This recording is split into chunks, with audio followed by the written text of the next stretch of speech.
Assalamu alaikum, everyone. Hope everyone is doing good, inshallah. We are going to proceed today with the 26th flash, Treatise for the Elderly, on page 313.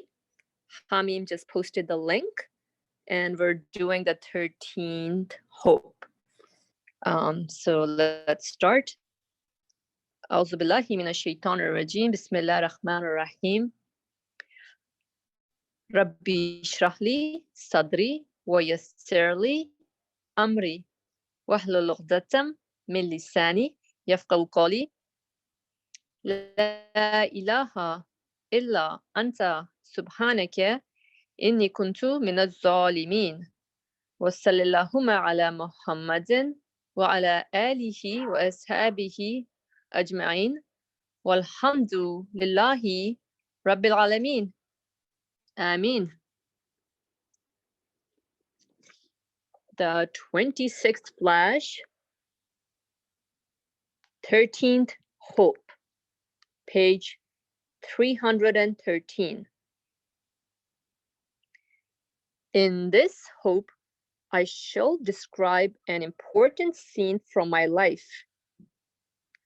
It is bound to be somewhat lengthy, so I hope you will not become bored or be offended. After being saved from captivity in Russia during the Great War, my serving religion in the Darul Hikmet kept me in Istanbul for 2 or 3 years.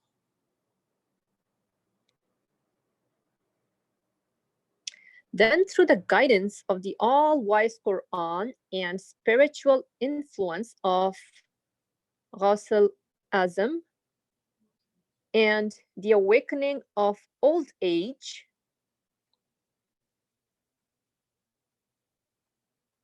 I felt a weariness at the civilized life of Istanbul and a disgust at its glittering social life.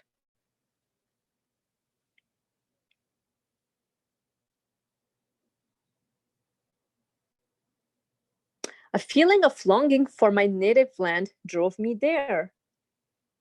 I went to Van with the thought that since I'm bound to die, I will die in my own country. First of all, I went to visit my madrasa in Van de Horhor. The Americans had razed it during the Russian occupation, the Armenians had razed it during the Russian occupation, like the rest of the buildings.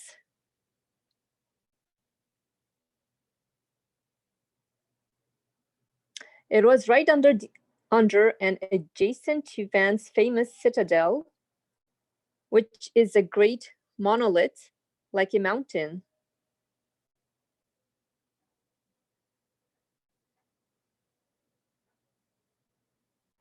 My true friends, brothers, and close students of the madrasa were embodied before my eyes.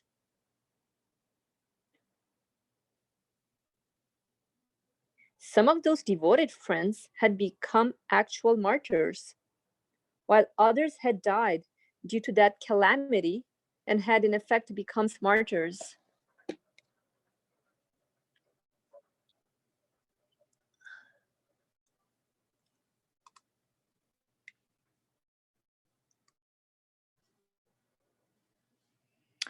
I could not restrain myself from weeping. I climbed to the top of the citadel, which overlooking the madrasa towers above it to the height of 2 minarets, and I sat down. I went back in my imagination 7 or 8 years. Having a powerful imagination, I wandered all around that time in my mind. There was no one around to distract me and draw me back, for I was alone. As my view of those 7 or 8 years expanded, I saw enough to fill a century. I saw that the town at the foot of the citadel had been completely burned and destroyed. It was as though 200 years had passed from when I had seen it previously to them. It seemed so infinitely sad.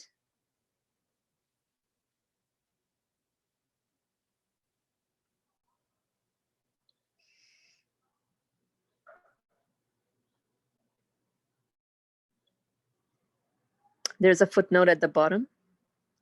It is a subtle coincidence that the incident of the madrasa, which this 13th hope describes, occurred 13 years ago, from 1921 to something. Madrasa is a school where religious sciences were taught. Okay. Most of the house's inhabitants had been my friends and acquaintances.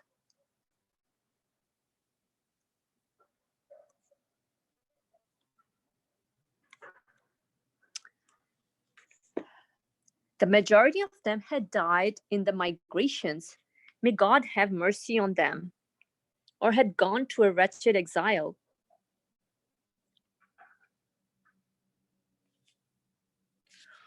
Only the Armenian quarter remained. All the Muslim houses of Wen had been leveled. My heart was lacerated. I was so affected. If I had had 1,000 eyes, they would have all wept together. I had returned to my homeland from exile. I had supposed that I had been saved from exile. But alas, the most lamentable exile I experienced was in my homeland. I saw that hundreds of my students and friends, to whom I had been closely attached, like Abdurrahman, in the 12th hope, had entered the grave, and that their places were all ruins.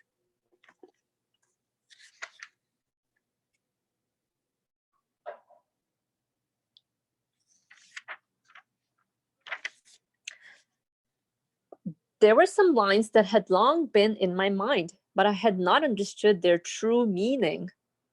Now, before that sad scene, I gained a full understanding of them. The lines were these: if there were no separation from friends, death could find no way to our spirits to seize them.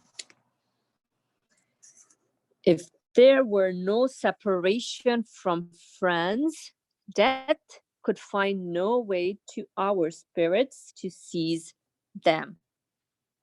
Footnote: these lines are in Arabic in the original text and are by Mutanabi.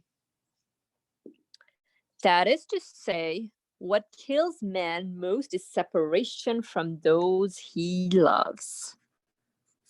What kills man most is separation from those he loves. Yes, nothing had caused me as much suffering and sorrow as that situation.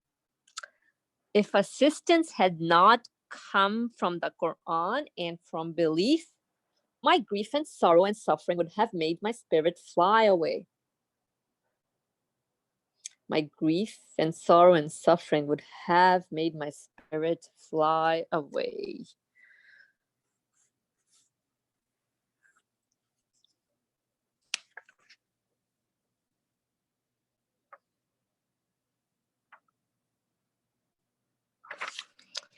Since early times, in their verses, poets have lamented the destruction with time of the places they have been together with their beloveds.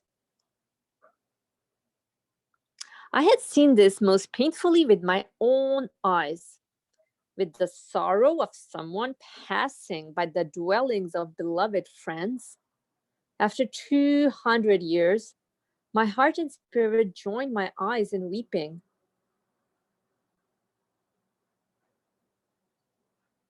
Then one by one, the happy scenes of the life I had passed for nearly 20 years in study with my valuable students, when the places which were now in ruins were flourishing and happy, sprang to life before me like pictures at the cinema, then died away and vanished. This continued before the eye of my imagination for some time.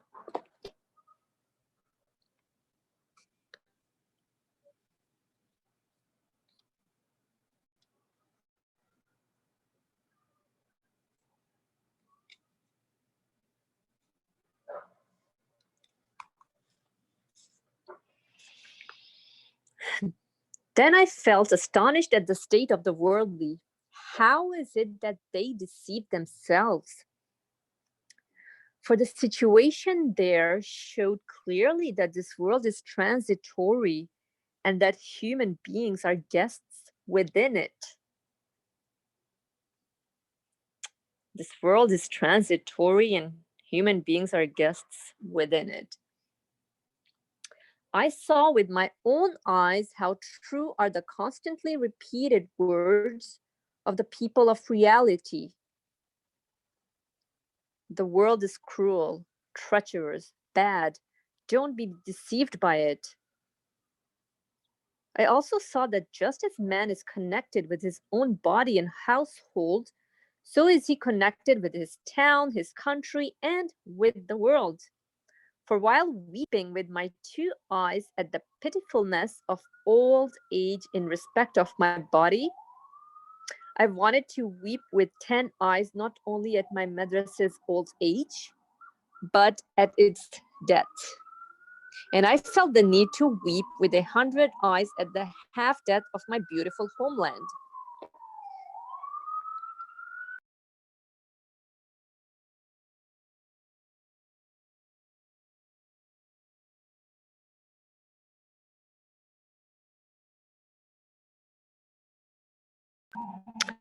It states in a hadith that every morning an angel calls out, "You are born to die and construct buildings that they may be destroyed."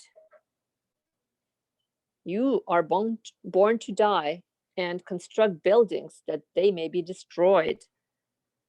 I was hearing this truth not with my ears, but with my eyes. 10 years later, I still weep when I think of that situation, as it made me weep then. Yes, the ruins of the houses at the foot of the ancient citadel, thousands of years old, and the town aging 800 years in 8 years, and the death of my once flourishing madrasa, which had been the gathering place of friends, all indicated the vastness of the immaterial corpse of all the madrasas in the Ottoman Empire, which now had died. The great monolith of Van's citadel had become a gravestone to all of them. It was as though my students, who had been together with me in the madrasa 8 years previously, were weeping in their graves together with me. Indeed, the ruined walls of the town and its scattered stones were weeping with me. I saw them to be weeping.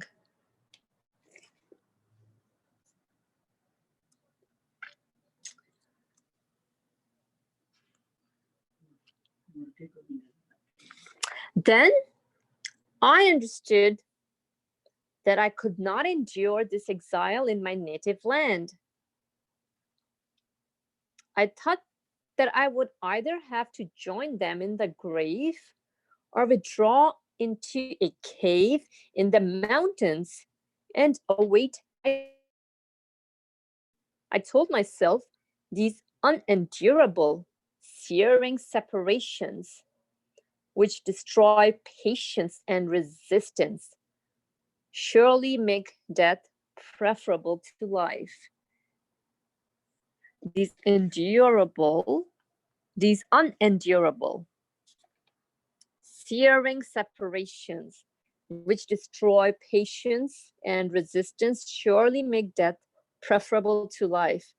The pains of such a life are unbearable.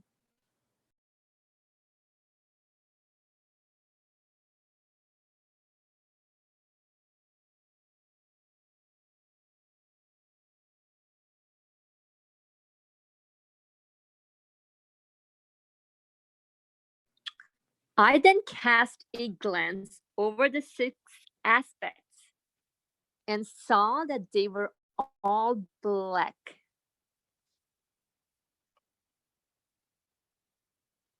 The heedlessness resulting from my intense grief showed me the world as terrifying, empty, desolate, and about to collapse over my head. My spirit sought a point of support in the face of innumerable hostile calamities. Its endless desires, which stretched to eternity, were seeking out something to satisfy them. While awaiting consolation in the face of the sorrow arising from those endless separations and deaths, that endless devastation, suddenly the truth was manifested of the all-wise Quran's verses. While awaiting consolation in the face of the sorrow arising from those endless separations and deaths, that endless devastation, suddenly the truth was manifested of the all-wise Quran's verses.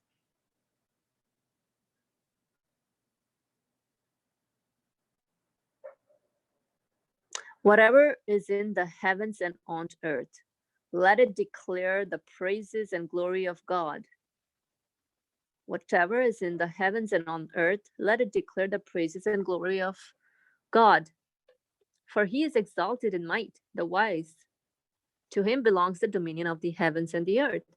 It is he who gives life and death, and he has power over all things. To him belongs the dominion of the heavens and the earth. It is he who gives life and death, and he has power over all things. Quran chapter 57, verse number 1 to 2. It saved me from that pitiful, terrible, sad, separation-stained imagining and opened my eyes. I saw that the fruits at the tops of the fruit trees were looking at me as though smiling. Note us as well, they were saying. Do not only look at the ruins. The verses truth brought the following thought to mind. Why does an artificial letter written in the form of a town by the hand of man, who is a guest on the page of Van's plane, being wiped out by a calamitous torrent called the Russian invasion, sadden you to this extent?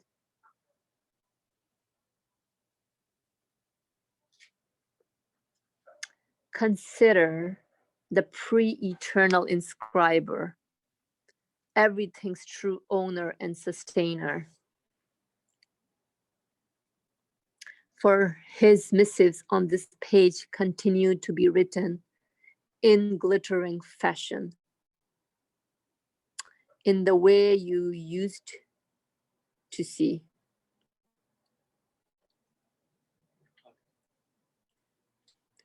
Your weeping over those desolate ruins arises from the error of forgetting their true owner, not thinking that men are guests and imagining them to be owner.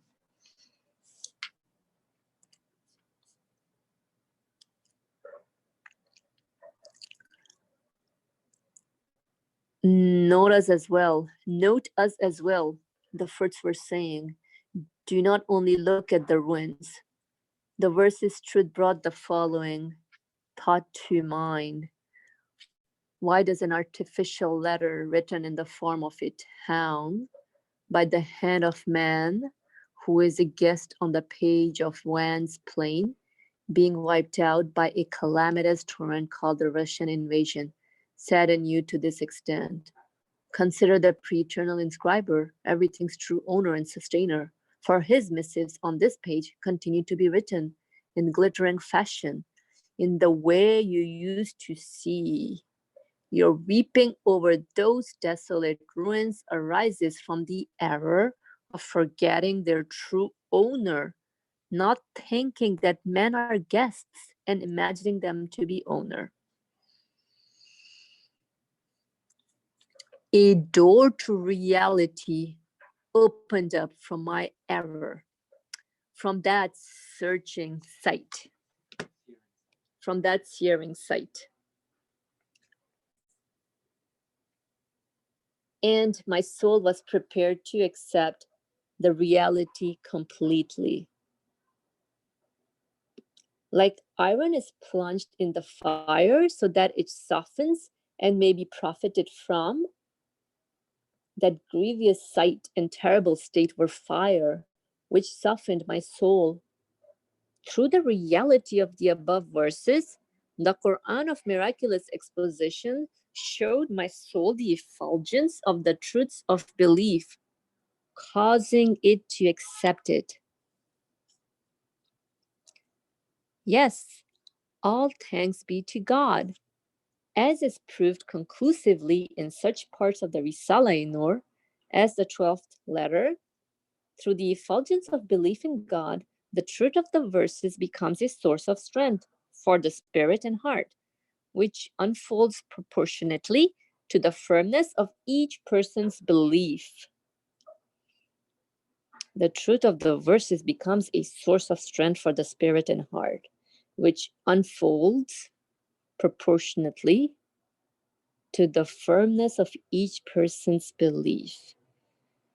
This was so powerful. It afforded me the strength to confront calamities, even 100 times more dreadful than the situation I beheld.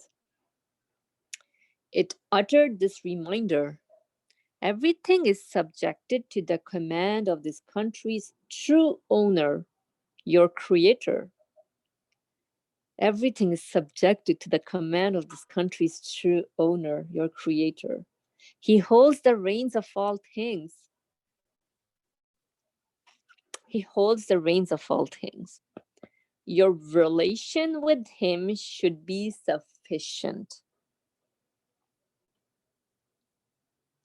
On recognizing my creator and relying on him, all the things that had appeared hostile gave up their enmity, and the grievous things that had made me weep started to make me happy.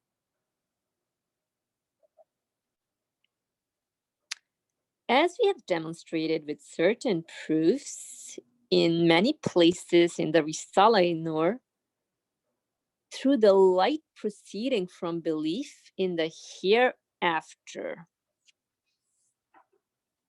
that recognition and reliance afforded such assistance in the face of my endless desires that it was sufficient not only for my attachment to and desire for insignificant, temporary, brief worldly friendships, but for my innumerable, far-reaching desires in the worlds of permanence, for everlasting happiness through all eternity. For through one manifestation of his mercy, the all-merciful and compassionate one every spring lays on the table of that season incalculable numbers of delightful, artful bounties, in order to please his guests of 1 or 2 hours. Then, after providing them with these, which are a sort of snack or appetizer, he prepares for his servants innumerable varieties of bounties, and for an unending time fills 8 permanent paradises with them from among his everlasting dwelling places. The person who relies on the mercy of such an all-merciful and compassionate one through belief and knows his relation surely finds such a source of assistance that even its least degree provides for innumerable hopes reaching to eternity and causes them to continue. Furthermore, through the reality of the verses, the light proceeding from the effulgence of belief was manifested in such brilliant fashion that it lit up those six dark aspects like daytime. It illuminated the grief I felt for my students and friends in my madrasa and in the town with this reminder. The world your friends have gone to is not dark. They have merely gone somewhere else. You will meet again. It put an end to my tears entirely and made me understand that I would find others resembling them in this world who would take their place. Yes, all praise be to God. He both raised to life the dead Van Madrasa with the Madrasa of Sparta, and he, in meaning, raised my friends there to life with the more numerous and valuable students and friends here. It also made known that the world is not empty and meaningless, and that my thinking of it as a ravaged country had been wrong. As required by his wisdom, the true owner changes the artificial scenes made by man and renews his missives. The more the fruits of some trees are plucked, the more others grow in their places. So too, death and separation among mankind constitute renewal and change. In respect of belief, they are a renewal that produces not the grievous sorrow arising from the lack of friends, but the sweet sorrow born of parting in the hope of meeting again in another better place.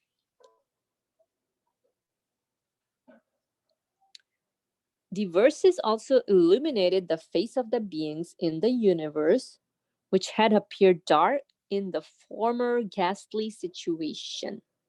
I wanted to offer thanks for this, and the following Arabic lines occurred to me, which describe that reality exactly.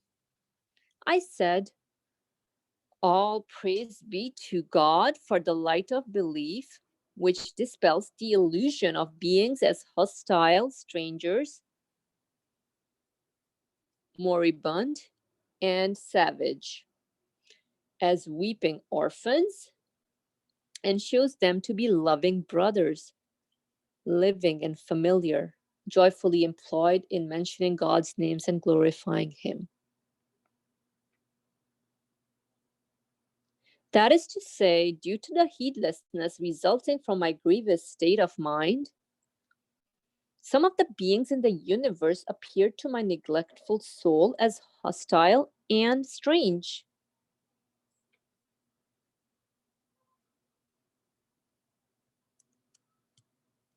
Footnote, like earthquake, storm, tempest, plague, and fire.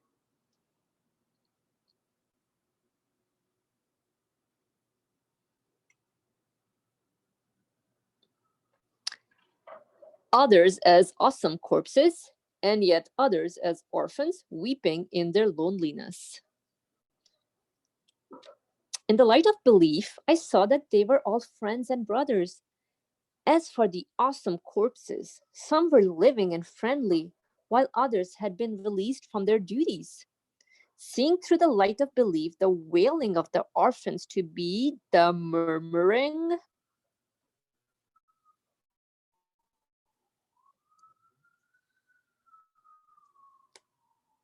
of remembrance and glorification of God, I offered endless praise and thanks to the glorious Creator, for He had given me belief, the source of these innumerable bounties. And seeing that it is incumbent on me to think of all the beings in my personal world,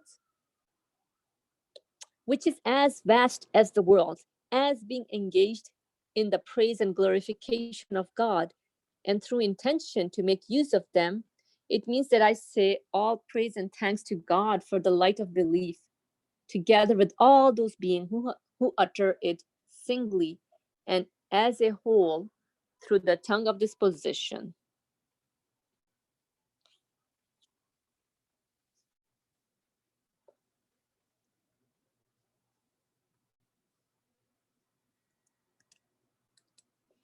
Moreover,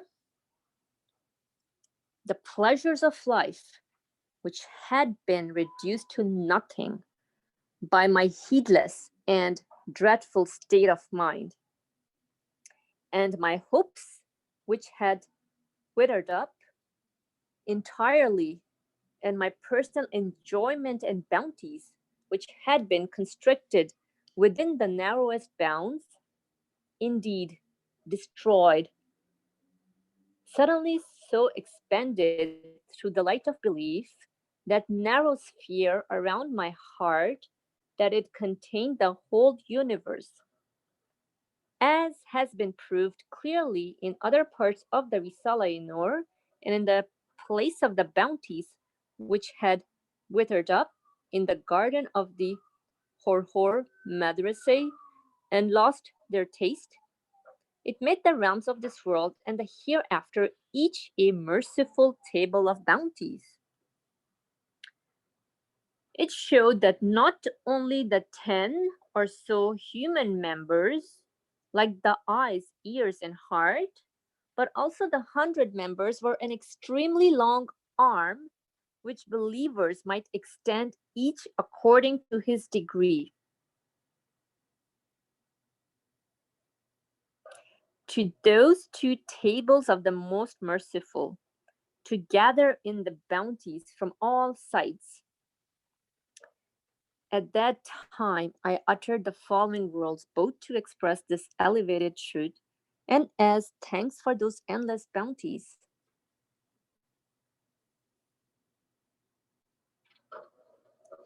I offer praise and thanks to my Creator for the light and bounty of belief to my very utmost with all the particles of my being. For it shows me that this world and the hereafter are overflowing with bounties and mercy, and allows me and all true believers to benefit from those two vast tables with the hands of all their senses, which develop and unfold through the light of belief and Islam. Since belief is so tremendously effective in this world, certainly in the eternal realm, it will have such fruits and effulgences that they cannot be comprehended with the mind in this world, nor described. Since belief is so tremendously effective in this world, certainly in the eternal realm, it will have such fruits and effulgences that they cannot be comprehended with the mind in this world, nor described. O you elderly people who, like me, experience the pains of separation from numerous friends due to old age.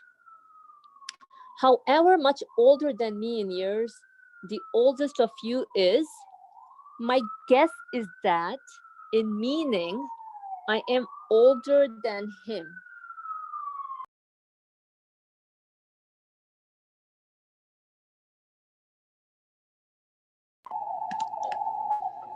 However much older than me in years, the oldest of you is, my guess is that in meaning, I am older than him. For since my nature, I feel excessive pity and compassion for my fellow beings, I have experienced the sufferings of thousands of my brothers and sisters, in addition to my own pains, and feel as though I have lived for 100 years. For since by nature I feel excessive pity and compassion for my fellow beings, I have experienced the sufferings of thousands of my brothers and sisters, in addition to my own pains, and feel as though I have lived for hundreds of years. However much you have suffered the calamity of separation, you have not suffered it as I have, for I have no son that I should think only of him. For I have no son that I should only think of him. I feel pain and sympathy towards thousands of Muslim sons and their sorrows, and even innocent animals, due to the excessive pity and compassion in my nature. I do not have a house of my own that I should think only of it. I'm bound through Islamic zeal to this country and even the Islamic world, as though they were my house.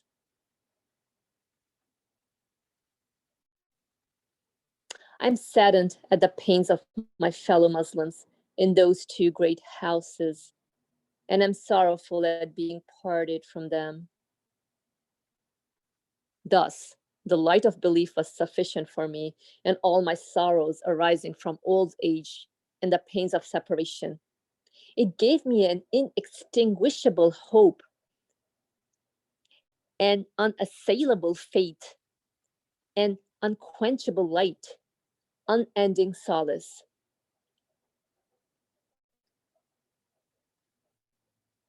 Belief then is certainly more than enough for you in the face of the darkness, heedlessness, sorrows, and griefs of old age. In fact, the old age that is utterly black and lacking in light and solace, and is the most grievous and terrible separation, is the old age and separation suffered by the people of misguidance and the dissipated. It is possible to experience the belief that affords hope, light, and solace, and its effects by adopting a consciously worshipful attitude worthy of old age and appropriate to Islam. It is not possible by trying to imitate the young and plunging one's head into heedlessness and forgetting old age. It is possible to experience the belief that affords hope, light, and solace, and its effects by adopting a consciously worshipful attitude worthy of old age and appropriate to Islam. It is not possible by trying to imitate the young and plunging one's head into heedlessness and forgetting old age.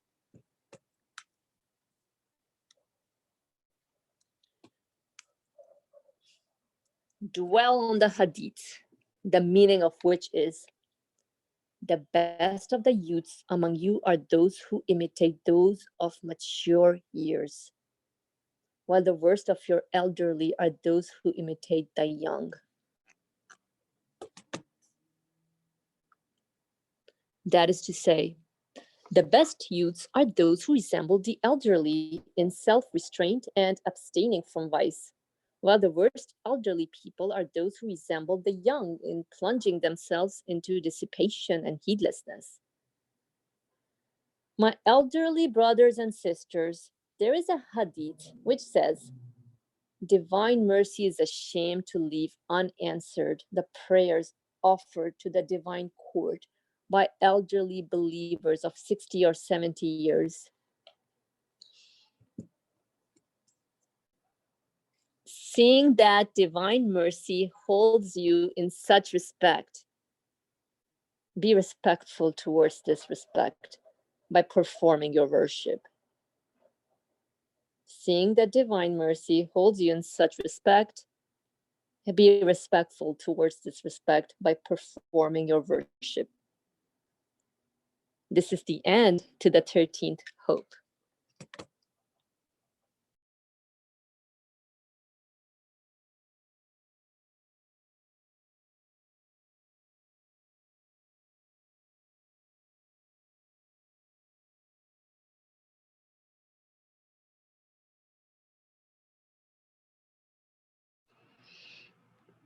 All right. That was a long read. Uh, it was a very joyful reflection for everyone to listen to and see what the author is sharing. I mean, he's very vivid, he's very honest, he's just like expressing himself out the human way. And so we all can resonate to what he has to share, regardless of whatever stage or state of our life or existence we are experiencing.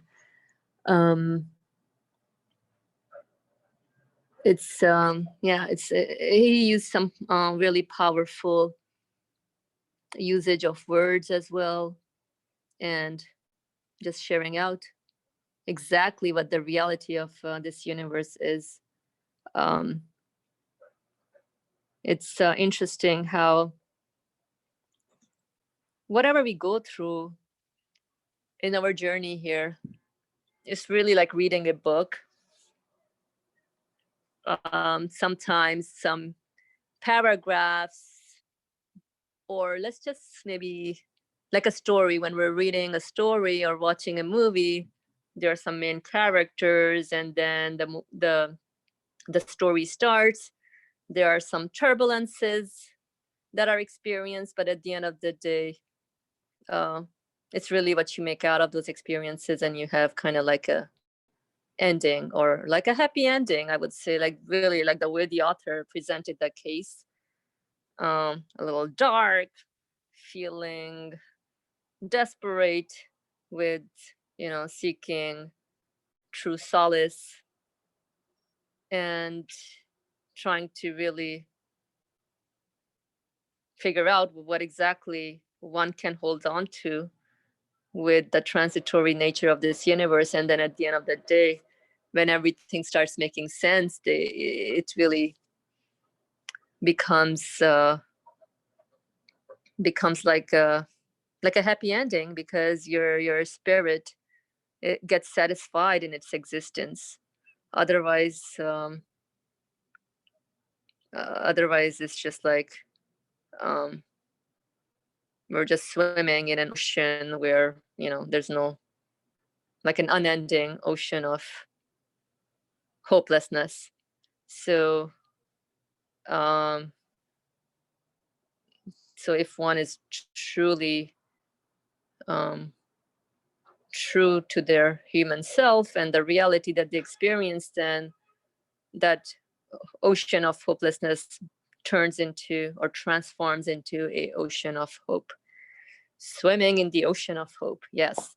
So that's just my immediate um excitement from really, alhamdulillah, benefiting from the author here. But let's hear up from what others have to say in terms of their takeaways from what was shared, and anything, a comment or a question, we can all then tackle that. So feel free to raise your hand.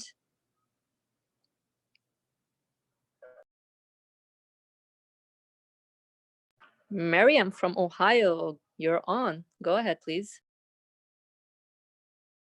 My comment is from the text, so I need to find that really fast. Okay, so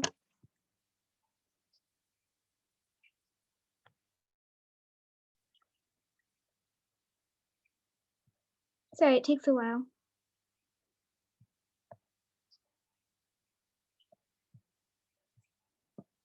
Okay, so he said the person in who writes the whatever, like who writes this, said, yes, nothing has caused me as much suffering and sorrow as this situation.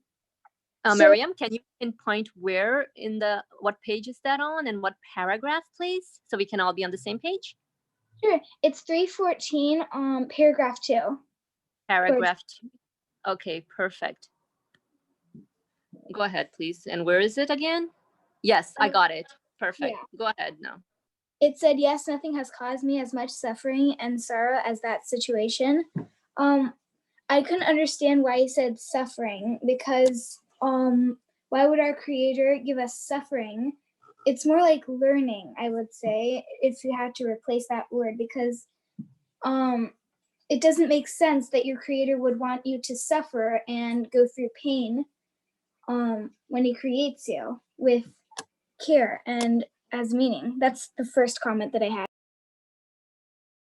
All right, good. So let's hold on to your other comments. Let's try to work on this first comment. No, you're right. Why would my creator cause me suffering and sorrow? Because he's the one who's giving me existence. Yes, very valid comment.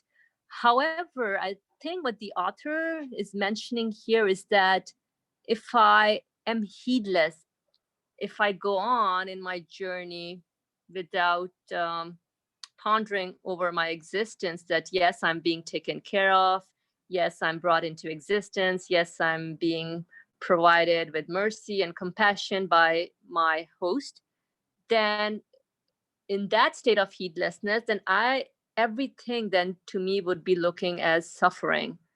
Like, why do I have to go through this? Like, if I don't know exactly the ins and out of um, how everything is set up, then yes, it ends up being a suffering. So for example, like a teacher gives the student an exam, there's like a whole curriculum that is instructed to the student. But if the student has no idea, that that's the teacher that's providing the instruction, that's giving the exam, and if the student has also no idea about, oh, I need to pass this exam to move on forward, then even the exam and sitting down in the class looks like suffering, pain, sorrow, like, why am I being tortured? But if the student is cognizant, is more um, um, aware and careful about, oh, I'm a student, and yes, I'm here to learn and develop, and my teacher, I have a teacher who's providing me with instruction, and obviously I'm gonna take some quizzes, homeworks, or whatever projects, and then based on that, I will learn and grow. Then the whole learning process becomes seamless, or becomes a little more agreeable. So with that, then I think that's what the author is sort of mentioning, without any consciousness of the source of my existence, that yeah, things would look like suffering and sorrow. And so after that, because he does mention, if assistance had not come from the Quran and from my belief, my grief and sorrow suffering would have made my spirit fly away. So yeah, so basically then the grief and sorrow, whatever seems painful to me, then gets transformed into something more delightful. You're putting your thumbs up, Miriam. Would you want to express out a little bit your joy? Or Yeah, your I was take? just saying that I understood what you were saying. Oh, Alhamdulillah, that's wonderful.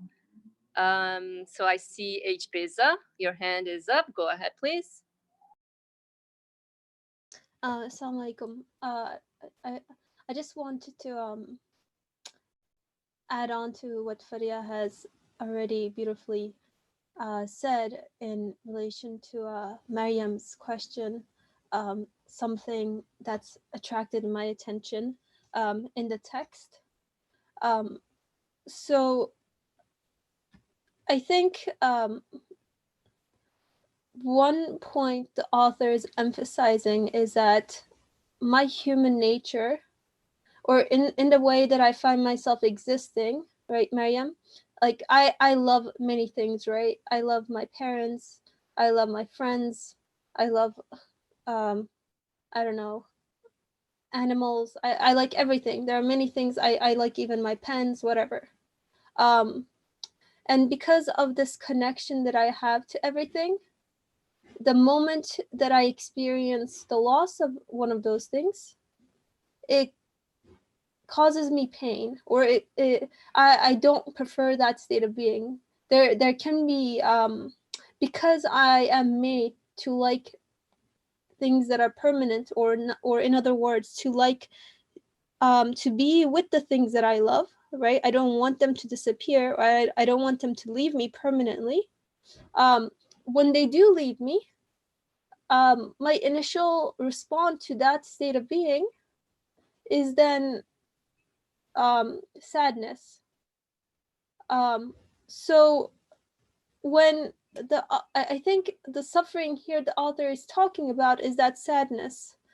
But at the same time, the author is also highlighting a point here that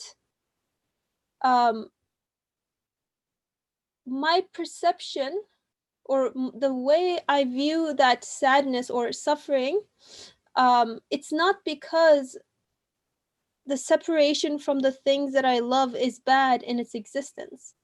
So it's not the existence of the separation itself is not evil. So let me elaborate so that makes a little bit more sense. There is a part in the reading which I'm not going to be able to give a paragraph or page number because I'm reading from somewhere else, but he says, your weeping over the desolate ruins arises from the error of forgetting their true owner, not thinking that men are guests and imagining them to be the owner. So the suffering that the author here is pointing out is because in that state that he feels the suffering, he thinks in a way that the things themselves, or I mean, this is, or at least as far as I'm concerned, when I experience some sort of pain and suffering, when I experience the separation of something, that suffering is because I had thought that that thing would stay with me. Whereas in another part, he says, a door to reality opened up from my error, from that searing sight, and my soul was prepared to accept the reality completely. So that in a way, I have to be able to make this mistake of attributing perhaps the quality of permanence to the things themselves, right? Because I want them to be permanent. I want them to stay with me.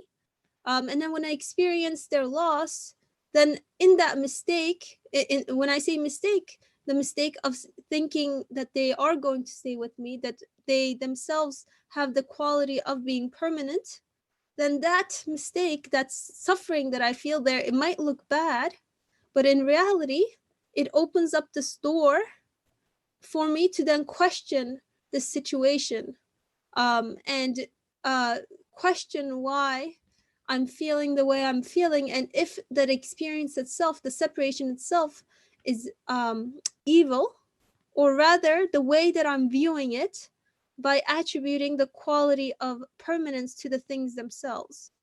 And then I don't know if that made enough sense so far, if it's if you're able, if I've made it clear enough to follow along, but and then I guess one other thing is that, like, the author again mentions, like, the fruits at the top of the fruit trees were looking at him as though smiling. In that state, it's as if, like, the existence of other things, the existence of anything, then he looks at it and it reminds him of like, as a promise, or as a promise of the continuation of the existence of things in another realm or in another form. Like, I was looking at, like, it feels like spring here, or at least the beginning of spring. Like, things have started to sprout. I see buds and I see little flowers on the trees, and in the existence of these flowers, or this coming of life, it's a promise from my creator saying that, hey, like, I'm bringing back to life things that you had considered dead. And in a way, they've been existing all this time anyway. But I guess, like, to backtrack just a little bit, that suffering there, Mariam, refers to, in my understanding, is the misattribution of the quality of permanence to the things themselves. But it's also necessary for me to feel that suffering, not that I would do it intentionally, so that I can try to seek the one who is the true owner, the true, the source of permanence, the source of existence, who must be permanent by definition.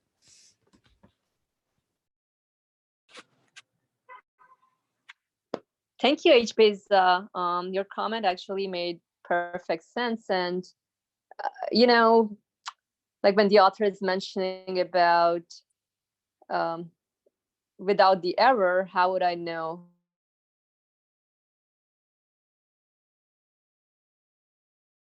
Whole learning process, like I was thinking for myself, because without mistakes, how would I know, like, what I need to avoid and what exactly is it that makes sense? So yeah, like he says, a door to reality opened up from my error. So I mean, at the end of the day, the error then is not really an error, because it's a means, it's a vehicle, it's an opportunity for me to get to know exactly like what things are in their true sense and meaning. And so also the way things are set up is that there's no, like, I cannot avoid attachment to objects, things. That's how it is. But what the author is sharing, little by little, time, with time, step by step, I learn, I get to know exactly what is it that I need to attach myself self to, because separation, clearly, it's painful. It's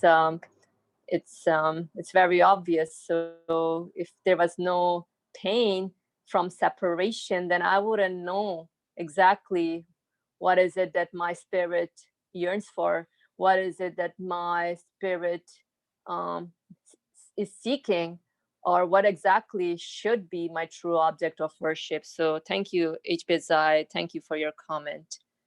It helped me remember how everything is a learning experience, everything is an opportunity towards being hopeful for uh, one's existence here.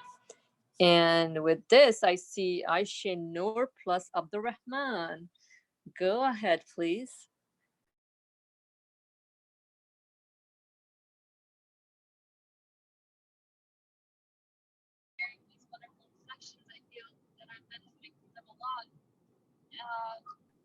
So I'm sorry if you are speaking. I don't know who is speaking, Abdurrahman or Aishin, or if one of you is speaking, we cannot really hear you guys. So if you can come closer to the mic or do something so you can be heard. Thank you. Can you hear me now? Very low. Can you speak up again? Okay, 1 second, sorry. How about now? Is this better? Much better, yes. Yes, okay, cool. So I'm hoping that everyone can hear me. Sorry about that. Yeah, I was just saying thank you for sharing these wonderful reflections. I feel that I'm benefiting from them a lot, and it's a very, as Fariha said, it's a very reflective piece. I wanted to on the one part that kind of grabbed my attention. On page 317, he says, he wants that these following lines occurred to him, which describe the reality. He says, "All praise be to God for the light of belief, which dispels the illusions of beings as hostile strangers, moribund and savage, as weeping orphans, and shows them to be loving brothers, living and familiar, joyfully employed in mentioning God's names and glorifying Him." And, I was just something that's been on my mind because it seems like that's been affecting my life, at least in terms of my day-to-day routines and general structure. sort of pandemic coronavirus hysteria that's going on. And I was just thinking, here is this virus or this existing thing, which is wreaking havoc on everyone's jobs and schools. Like my school is going to be online for the rest of the semester. They're not excavating, but making everyone leave mostly. And I'm just thinking, I feel like we're in this state where, or our society's in this state where this coronavirus, this I guess infectious disease, is this hostile being. It does not have any mercy or compassion. It latches onto you accidentally or randomly. There's no way in which it's going to say, oh well, I really like Aishinur. I'm definitely not going to infect her. And but here Nursi's saying, the light of belief. It takes this illusion of beings as hostile strangers, as morbid and savage. It takes this virus, which to me initially can seem as a hostile stranger, as something that does not know me, as something that can harm me, that I want to avoid or take all these measures against. And like, I'm not saying we shouldn't take any measures or anything like that, practicalities aside, but in general, what mindset I should be adopting, and I'm speaking this for myself. It turns them, these hostile beings, or what appear to be hostile beings, into loving brothers, into this friendly creation, familiar creation, something that is declaring God's names and qualities to me, declaring the qualities of its source of creation to me. So I was just thinking, how can I approach it? How can I live my reality in such a way where I recognize that this virus, just to give an example, I guess, in terms of relevancy, is this beautiful creation, is this familiar and friendly creation, is something that is going to acquaint me with my source of existence, with its source of existence, something that is not out to get me, something that is not hostile, but something that is being beautifully created and beautifully that is beautiful in its existence, like complete and pure goodness in its existence. So I don't know. I mean, I really liked those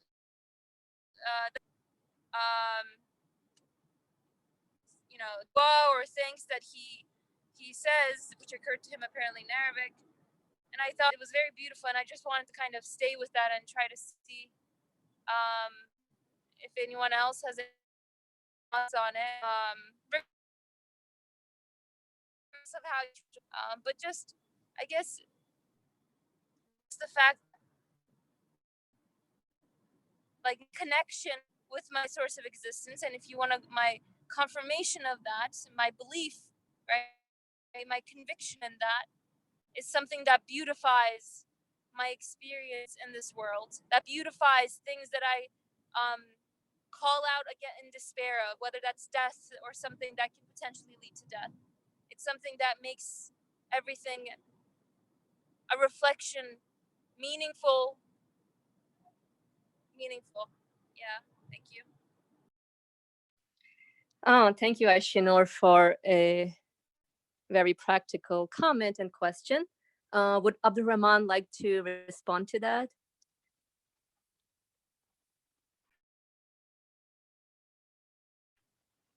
Or anyone else, feel free to raise your hand and then comment on this practical reflection that Aishinur brought up.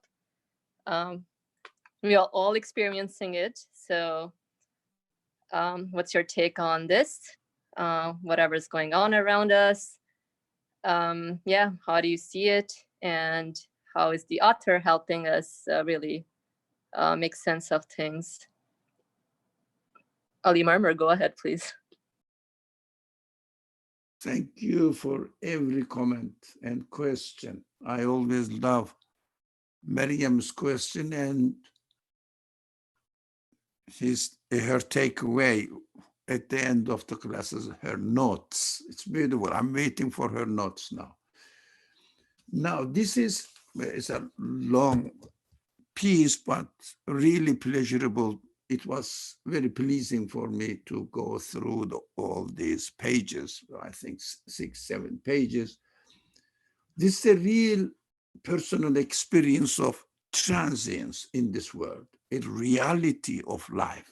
I mean, it's a real life experience. I really love that because I think among you, it made much more sense to me than anyone else, I'm guessing, but I don't know, I cannot be sure. Anyways, I mean, there are many points which combine each other, combine together makes the whole so beautiful, meaningful, and understandable, and also satisfactory. But that is my conclusion. But I question now how the author is going from his own personal experience and ending up saying that belief in the hereafter is the solution, and Quran helped me to reach this solution. How did it come to this end? Of course, we should understand that this book is written for elderly and addressing mostly the Muslim population. We have to revise it. We have to redirect the purpose of this text, rather than speaking to Muslims, but to speaking of mankind, everyone with no Muslim background, as well as with Muslim people from Muslim background. So as I was thinking about it, yes, this is somehow specifically related to Muslim background people, but how can I make this presentation into a form that I can speak to any human being within this form? I end up coming to the same conclusion that I usually share in our discussions, live discussions, not online discussions in English. And those people, most of you are familiar with these discussions. I always saying that one expressions that we coined during this discussion together is a beautiful contradiction of this universe, this existence. Of course, we consciously use this expression, beautiful and also contradiction. What is the significance of this expression now? I say, oh, really, this is a good conclusion, beautiful contradiction that we are living in this world, meaningful, purposeful contradiction. We see that the universe and the life of this world, but this world not on earth only, within the universe, in and of itself, does not answer human expectations.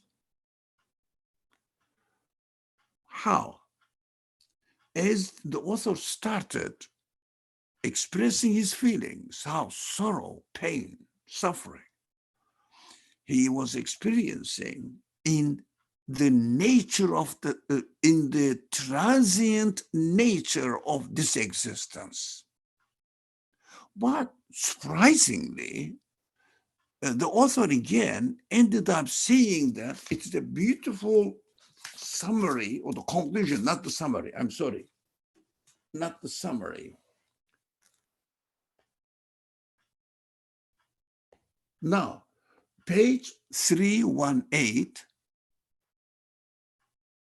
paragraph 2, which starts with moreover, the pleasures of life, yeah, and the sentence is, something, it means, I mean, we can say belief. No, not that one. Go down, which says, risale-i nur and hor medrese. In the middle, go down. If you want to highlight Feriha, go down. No, not all of them. Leave all of them. Please make it blank. Leave all of them. Start from, it made the realms of this world, yeah, exactly, and hereafter, each a merciful table of bounties. Now, he expressed, this is the conclusion I got, and this is the, I think, last line that I underlined and wanted to share with you and also express my feelings, conclusions about them.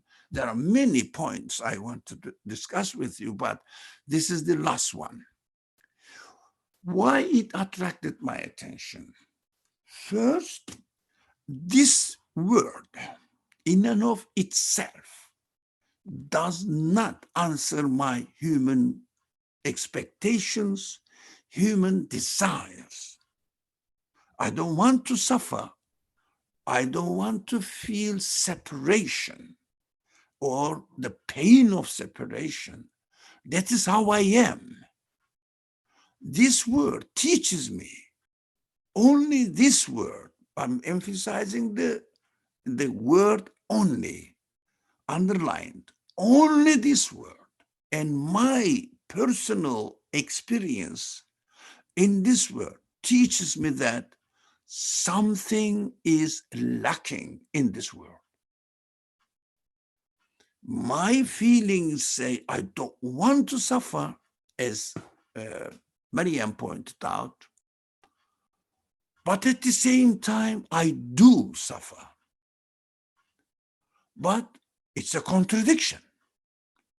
My feelings say I don't want to suffer. Again, my feelings experience that I am suffering. What a beautiful contradiction. Interesting, meaningful contradiction. I love this contradiction. I feed on this contradiction throughout all my life now. Now, I am feeding on it. I am getting great pleasure from it. I always find this solution through dissatisfaction. So, whoever or whatever is the source of existence of this life, whatever, I'm not thinking this or that, whatever it is, I am very thankful that within the conditions of this world, that is important, within the conditions of this world, this is the only way I can jump out of the limitations, boundaries of universe. I am desperately in need of jumping out of the universe. How? Not my imagination, just using my consciousness, using my reason, and I am questioning now. There must be an answer, but there is no answer within this question. But there must be one. That's why I have to jump out of this universe. How? Rationally, using my consciousness and seek and help, not from the universe, but from the source of the existence of the universe. Help is there, not within the universe. Answer is there, must be there, but not within the universe. But thanks to the existence of the universe within this nature that I am experiencing, I can feel the need to jump out of it. That is a beautiful condition of the existence. I cannot express it more. I mean, I love it. Being imprisoned within the conditions and limitations of this universe and my body, I am exploding within myself. I say, no, it shouldn't be. I must be free, but I am bound with the limitations of this world, universe. But don't forget, only through the nature of this universe that I feel that there must be a solution for it. And this solution definitely must be sought after from the bounds, limitations, natures of this universe, because there is no answer within this universe. That's why I appreciated the author. He painstakingly wrote everything in detail in order to help the people who are suffering from the same problems as the author presented for himself throughout the first 2-3 pages. He said, this is unbearable. I cannot live like this. It should not be the reality. Shouldn't be the reality, but the reality must exist. Where is it? How can I find it? Then I have to seek the guidance, answer from the one who created me within this condition, which is contradiction, includes contradiction. As I continue searching for it, I must do that as much as I can, or I must try. If I don't try, it will be against myself. I will be the loser if I don't. I have to. I seek after. Where can I find the answer? There must be, because this universe doesn't seem to be meaningless.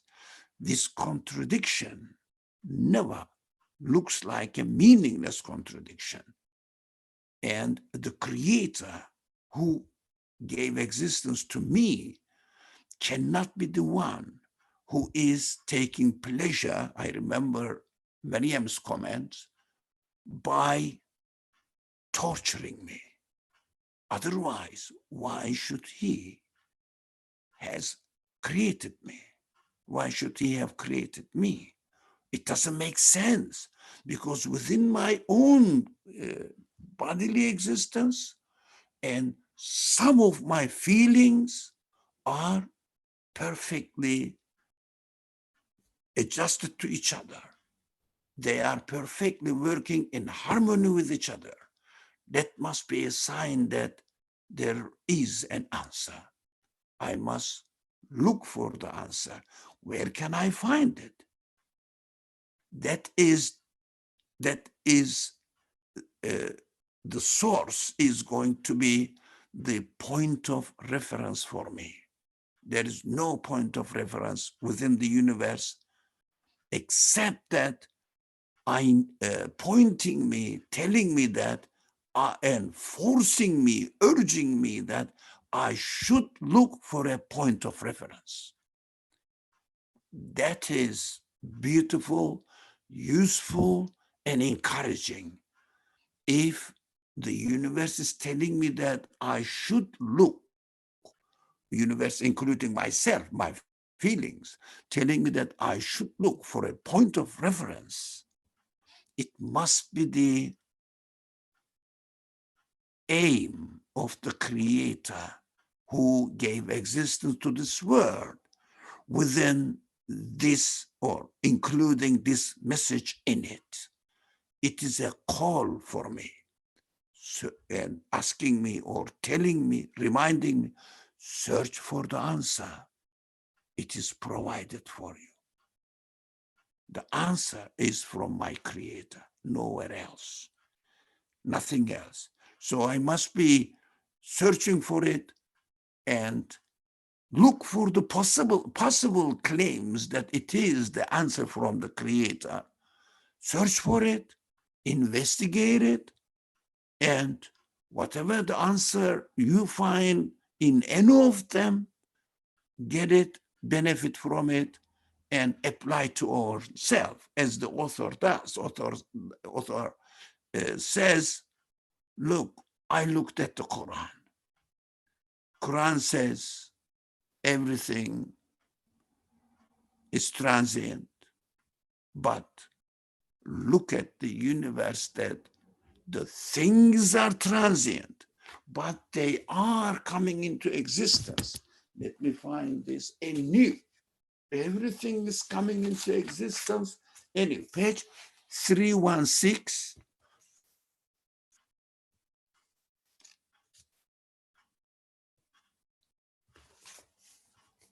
Now, first paragraph,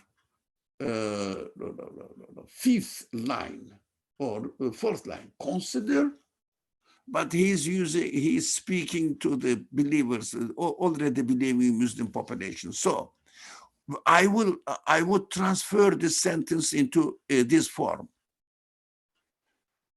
The creator of this universe, whoever it is, whatever it is, the sustainer of the existence of this universe, sends his missives, his messages on this page, continue to be written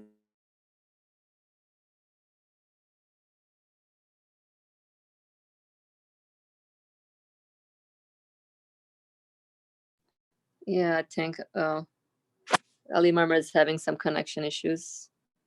in a glittering fashion. My internet, do you hear me? I get Now we hear you. Okay. No, we No. hear you. Go ahead. In that glittering fashion, that everything is coming into existence. I see that, and everything is carrying the message in an attractive way so that I can see the message. I can read the message, which tells me that the creator, the owner, the sustainer of this universe is ever living, never gets old, never passes away, and never transient. He is always as perfect as he is in the manifestations of his qualities, and he is introducing himself to me, thus calling me to himself to get in touch with him, to connect myself to him. Only way that I can make sense of the existence of this temporary, fleeting world by paying attention to the message of its creator, saying, look, this is just an snack and appetizer. Come to the down, please. I'm excited now. The very down, fourth line from the bottom. Yeah, this word is nothing but a sort of snack and appetizer. Did you find it? No. 4 line. Come down, down, down, down, down. Here we no. Then after providing them with this, okay, forget about this one. Which are this word, I say, okay, this word is a sort of snack and appetizer. Isn't that so? Just introducing the glimpses of eternal existence, necessity of the eternal existence, and the enough qualities that its creator has. It must be ever renewing, ever refreshing manifestations of qualities which must be, by definition, eternal, absolute, infinite. So I say, come on, this is just a snack, an appetizer. Of course, it doesn't satisfy your expectations, but this is a sign that the full course is coming. And the news from his speech, we say, we hear, we read, we learn that the full course is expecting us. Just trust in him, your creator. He is not a stranger. He is your creator. He is the one who put you in this situation in order to introduce himself to you and calling you to get in touch with him, which is called worship of him in this world. It's beautiful. I love the text. Thank you very much for everyone and for very hard to reading it slowly in a digestive way. I benefit a lot. Thank you. Alhamdulillah. Thank you for sharing your comment as well. Yeah, this whole appetizer and snack part, it really makes sense because it's not the real deal of things. So it's just an introduction to the exact thing that human beings are looking for. So yes, so ladies and gentlemen, this universe is just a banquet where snacks and appetizers are offered. So don't get caught up or lost just within these little samples because it's all transient. But utilize these snacks and little samples to recognize the bestower of bounties and really what exactly that we need to focus into. It's 5:34. We are out of time, but there's a little comment here from Brother Zafar. Is it possible for Ali Dede to relate his comments to the case of the coronavirus? It's Brother Zafar's comment. We can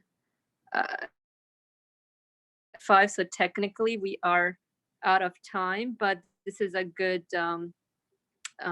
situation that you're bringing up, Brother Zafar. So we can either maybe bring it up tomorrow in the discussion, or we can sort of like talk afterwards. Oh, but Ali Marmer has his hand up. Go ahead, Ali Marmer. Very, very quick and short answer. The universe itself is a, whatever the virus they call it, I don't want to go with the media at all. Media doesn't mean anything to me. The virus that Aisha Nur talked about is nothing but, nothing different from the universe virus. Universe is a virus that is much more important and ever present in our life. What is this specific case? Think at the universal scale. Thank you. Alhamdulillah, thank you for sharing your comment on this. So hopefully, Brother Zafar, if you wanna maybe bring this up tomorrow, or feel free to stay at the end and chat more. But for now, we can stop here. And I saw Aisha Noor and Abdurrahman applauding. Yeah, it does make sense, right? The universe is the virus. So what does that mean for us? Let's look into it. And Miriam, thank you for applauding as well. It all makes sense. But it needs to be further elaborated so we can all like do a little homework on our end and kind of reflect more on this until we meet next time. بسم الله الرحمن الرحيم سبحانك لا علم لنا إلا ما علمتنا إنك أنت العليم الحكيم. Glory be unto you. We have no knowledge save except that which you've taught us. Indeed, you are all knowledgeable, all wise. وآخر دعواهم أن الحمد لله رب العالمين بحرمة سورة الفاتحة. Ameen. Alrighty. Jazakallah khair, everyone.